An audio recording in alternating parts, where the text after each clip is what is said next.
నరసింహ ఇంటి పేరు రణసింహ నాతోటి ఉన్న సేన ఉరికెటి యువసేన చూపు ఉగ్ర నరసింహ ఊపు దివ్య నరసింహ యుద్ధమంటూ వచ్చేదంటే పంజాబీ నరసింహ మనసు ఉన్న మనిషినయ్యా నే మీసమున్న బాలుడయ్యా నేను మేలు చేయు అన్నయ్యా మేలు మరచిపోనయ్యా ఈ జన్మ ఎత్తింది దేశ సేవకేనయ్యా సింగమల్లె నువ్వు శిఖరము చేరు. ఏంట్రా తమ్ముళ్ళు అమ్మాయిలు పులిహోర ప్యాకెట్ల కోసం నిల్చున్నారు ఎవరున్నారా వెనకాల?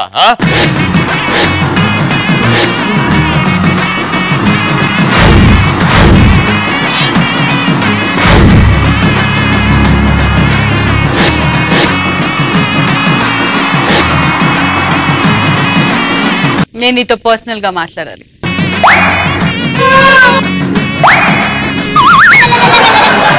ఆమె అటు ఇటు చూడంగానే వాళ్ళు వెళ్ళిపోయారా భయపడి? ఆమెతో నా పరిస్థితి పోండి మీరు ఫోన్.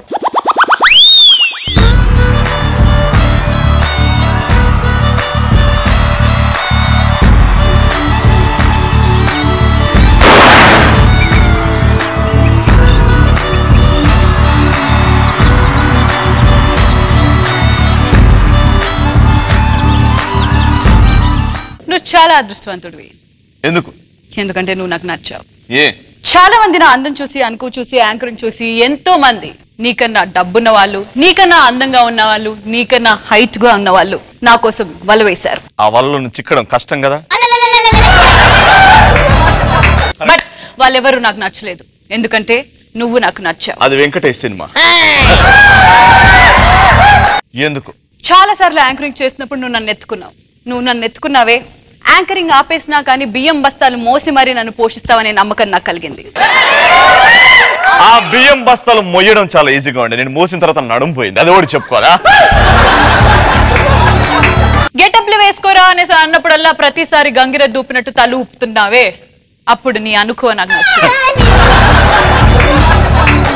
అండ్ లాస్ట్ గా స్టేజ్ మీదకి ఎక్కిన ప్రతి 2 నిమిషాలకి ఉన్న బొచ్చు మీద 2 ఎంట్రుకలు నీ ఊపుకుంటావే, నీ స్టైల్ నాకు నచ్చింది. ఇంట్లో నా కుక్క పిల్ల దగ్గర నుంచి నేను కట్టుకుపోయే మగాడి వరకు ఐ వాంట్ ఎవ్రీథింగ్ బెస్ట్. నీ అభిప్రాయం చెప్పడానికి నువ్వు సిగ్గుపడతావేమో, మా ఇంట్లో వాళ్ళని నేను ఒప్పిస్తాను. Bye. Madam just a minute. మీరంటే కూడా నాకు ఇష్టం లేదు.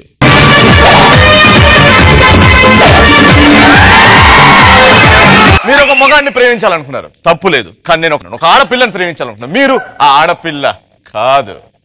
తప్పుకోండి. నువ్వు ఇంకెవరినైనా లవ్ చేస్తున్నావా?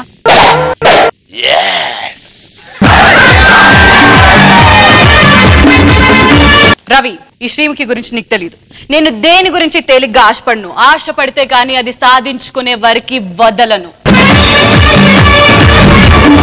శ్రీముఖి నా దారి, నా వింటి వెనకాల నా దొడ్డి దారి. Better don't come in my way. కంపులేస్తుంది.